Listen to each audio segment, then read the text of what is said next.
Hello and welcome to Family Friday. We'll be sharing ideas and tips on how to make your quarantine experience just a little more fun for the entire family, especially in this season as we're beginning to figure out how to step back out into the world as things open up again. Our guest for today is Marcia Worthy. Marcia joined us for episode 4 of Family Friday early on when we launched. It's a pleasure to have you again, Marcia. How are you? I'm doing well, Pastor Paul. Thank you for having me. Absolutely. It's such a pleasure to have you. And as you know, by now, in each of these episodes, our goal is to equip parents with quarantine hacks in the area of food, fun, and homeschooling. Last time you were with us, Marcia, you shared ideas such as like an easy snack nacho recipe, using checklists, and the importance of celebrating big. I'm looking forward to the ideas you have for us today. Which idea or hack would you like to start with? Well, I'll go ahead and start with the food hack. We all know that's your favorite. I love that that's the reputation. I'm so happy with that. So, for the food hack, mine is a great idea for, during quarantine, we want to be healthy and we want to be able to give our children lots of healthy options. Yeah. However, when you're buying lots of fruit, there's a tendency for it not to all get used up. Yeah. And so, what do you do? We don't want to be wasting food. We don't want to be having it, go to waste. And so, our trick that we do is once we see our fruit starting to go bad, we like to throw it into the freezer. Especially our bananas. We love bananas, but they don't last very long. They turn very quick, and Yeah. so we stick them in the freezer, and then what we do is on days when it gets really hot, we go into the freezer, we pull out a bunch of those fruits, and we mix them all together. And it can make a great smoothie. But what we did this week, we actually went ahead and turned, instead of just leaving them as smoothies, we actually turned them into popsicles, Oh, wow. and we were able to we just poured the smoothies into a little popsicle container, and it made a really great snack, which the girls love, and it's nice and refreshing on hot days. That's awesome. I love that. Especially as we go into summer, that I can see that being something that's just repeated over and over and over again. And I don't know why I've never thought about that, because we buy fruit here and sometimes they do go bad and we're like, oh man, we didn't get to use these, and it just doesn't cross your mind really. So I just think Yeah. that's such a genius idea. So that being said, Marcia, I'd love to jump into your fun hack, because I think this one's gonna make everyone a little happy. All right. So our fun hack, I think it's a great time for it, because we're at the end of the school year and we're in a season where you might want to capture a lot of memories. And our favorite way to do that is with scrapbooking. Nice. And of course, sometimes, scrapbooking can be kind of tedious. And so what we like to do is we'll usually just go and print a lot of pictures from the store, and then I can distribute them. Sometimes we find fun little ways to distribute them. Like I'll give everybody points, and then they kind of use their points to get them, or it can get pretty competitive because everybody might want a specific photo. So you can also make doubles and triples of if you know there's a photo that everyone's going to want. Yeah. And then it's great. Sometimes you can just start with a page. You can just start with a piece of paper, or if you're able to get to the store, sometimes they have great small books like these. Very And nice. this was one that was actually done by one of my nieces when we were all together. So everyone had their own book, and they were able to just cut out their pictures That's so cool. and glue them in there. And we also have, like, lots of stickers. So then they're able to put their Oh, stickers and put stickers all in the books. that's really cool. And how often do you find yourself doing stuff like that with the girl? Well, I love scrapbooking. I feel like we do it at least 2 times a year, Yeah.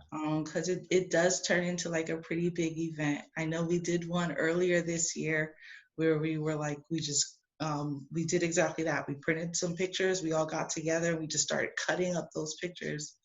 And it can take a while. So even like focusing on just getting a page done, sometimes that's the best way to get about it. You just get like a page, and every kind of season you can do like another page. Like, this could be spring, we can definitely do a quarantine season. Yeah, so, and it's a lot of fun. The kids, I think what I enjoy the most about it is because you're able to look back at those memories, and the kids are able to look back and be able to kind of tell a story with these books. Yeah. That's awesome. And I think what's also so cool about that, in addition to being able to have the memories of, just being able to look at those memories, it's also remembering that mom did it with me. Like it was us doing it together, and that just being a big deal. So this last hack is our homeschooling hack. I know the school year's just about over, but as we wrap up, what's your one final hack for homeschooling before the school year is fully over for everyone? So my final hack is going to be storytelling, and this is a fun little game that we like to play. Which, basically what happens is it's kind of like an improv where one person starts a story. They just come up with an idea, and usually it's the older kids that start it off, Yeah. and they'll tell the first part of a story. But after about a minute or two, they'll stop and will hand the story off to someone else. So somebody else takes the story, and they can continue to build, or they can take it a completely different direction, and we continue to pass the story along. And it really is like a lot of fun. We get through a lot of fun parts. And I think what I love the most about it is that even the younger kids are able to participate, because they hear what the older kids are doing, and they're enjoying it. So when we pass the story to them, for my my youngest, she tries to get as creative as she can, and just joins in with us. And I really feel like it's also great for reinforcing, their reading and their thinking skills. So I love doing that storytelling. Yeah, and it's something, you didn't say this, but just for anyone watching, so the stories that you're telling are really improv. Like, you guys are creating the story as you go. Yes. Is a part of why it's so great for developing critical thinking skills, because now they're having to figure out what the best linear narrative is for the story as they go on. So I think that's amazing. And for anyone watching, try that today. I mean, you could do that at any point. You could turn bedtime into improv story time. Hmm. And it also kind of leads to it might lead to a good it might lead to a really good discussion, because sometimes it's a great way for kids to kind of share what's on their heart or what's concerning them. You might find a lot out when they start telling a story of a different character. So I think it's a really great way just to open up discussion as well. That's amazing. And I think that right there, I think, is worth its own episode. That's so deep. And there's so much that we can unpack from that. But as we wrap up, because our time is limited, do you have any final thoughts or words of encouragement for maybe any parents watching right now? Um, I, I guess my final thoughts would just be, to for us to remember that, this is a precious opportunity that we all have. And our kids are going to remember this differently, you know. So we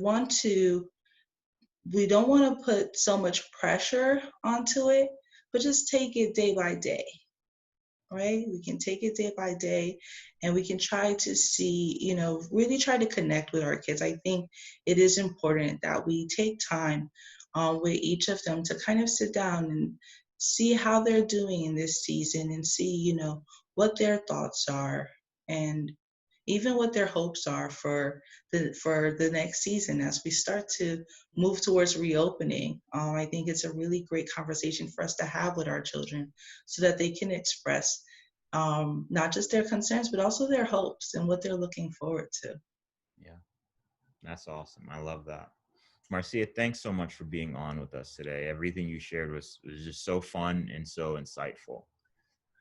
You're welcome. I know I enjoy watching other parents share, so I think this is a really great way for us to stay connected and keep thinking positive things.